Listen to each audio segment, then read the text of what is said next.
सबसे पहले मैं सभी पत्रकार भाइयों का धन्यवाद करना चाह रहा हूँ कि जो हमारे इस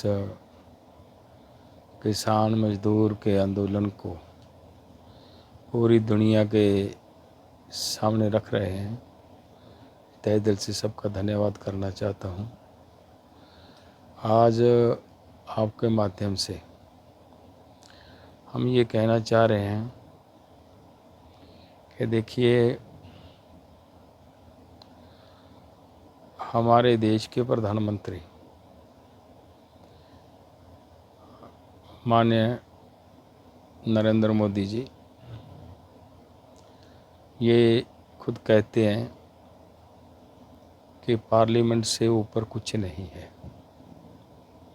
सबसे बड़ी पार्लियामेंट है। अगर पार्लियामेंट सबसे बड़ी, हम मानते भी हैं, पूरा देश इस बात को मानता है कि सबसे ऊपर पार्लियामेंट है, लेकिन पिछले दिनों जो पार्लियामेंट की परमानेंट कमेटी है,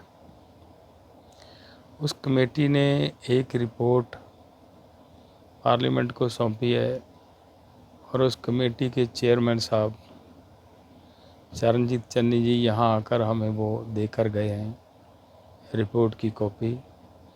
और उसको जब पढ़ा है, उसमें ये क्लियर बात कही गई है कि एमएसपी गारंटी कानून बनाया जाना चाहिए।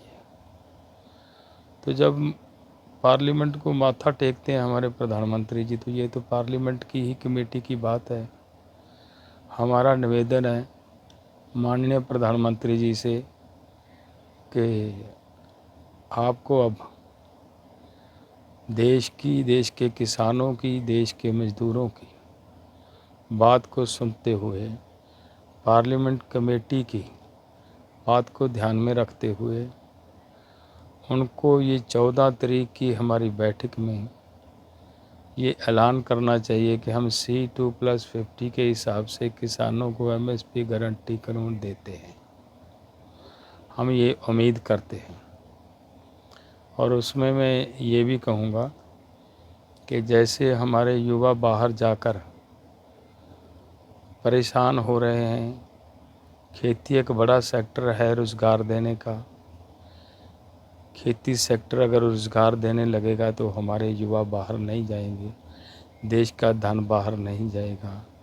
तो ये देश के हित में है, किसान मजदूर और सभी लोगों के हित में है। और हम उम्मीद करते हैं कि हमारे प्रधानमंत्री जी हमारे इस निवेदन को स्वीकार करेंगे। बहुत बहुत धन्यवाद। वाहिगुरु जी का खालसा, वाहिगुरु जी की फतेह।